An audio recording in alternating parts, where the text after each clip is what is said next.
അന്നാസ് cooking. Hi hi അന്ന, ലൈവിലേക്ക് സ്വാഗതം. എന്തുണ്ട് വിശേഷം? സുഖാണോ? ഫുഡ് കഴിച്ചോ? ഷോ ആളുണ്ട് ചേച്ചി, ആളുണ്ട്. ഓക്കെ. അന്നാസ് നന്യത്തി ഉണ്ടേ ഉണ്ടേ കുണ്ടേ കുമ്പാള വയറി വാലും പൊക്കി വടക്കോട്ടോടി 8ന്റെ അന്ന് കുട്ടയിലായി 10ന്റെ അന്ന് ചാടിപ്പോയി ഹാ ഹാ ഹാ ഹാ ഹോ ഹോ ഹി ഹി. യോ എന്റെ ദൈവമേ, മാക്കറി പോന്ന്. കുഞ്ഞുമോസ് ഹായ് ചേച്ചി എന്ന് വിളിക്കുന്നത്. ഹായ് ജൂനിയർ എന്ന് കുഞ്ഞുമോസ്. കുഞ്ഞേച്ചി ഹായ് എന്ന് പറയുന്നു. ഇതെന്നാ നിമിഷകവിയോ വീണു? നിമിഷകവി. ഇനി നിങ്ങൾ മൂന്നുപേരും കൂടെ യുദ്ധം ചെയ്യും. ഞാൻ പോയിട്ട് നിങ്ങൾ മൂന്നുപേരും കൂടെ അങ്ങോട്ടും ഇങ്ങോട്ടും വഴക്കുണ്ടാക്കുവോ, ചീത്ത വിളിക്കുവോ, കളി പറയുവോ, അടിയിടുവോ, തടസ്സം പിടിക്കാൻ.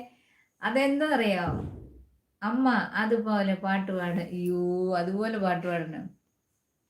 ഉണ്ടേ കുണ്ടേ കുമ്പാള വയറി വാലും പൊക്കി വടക്കോട്ടോടി 8ന്റെ അന്ന് കുട്ടയിലായി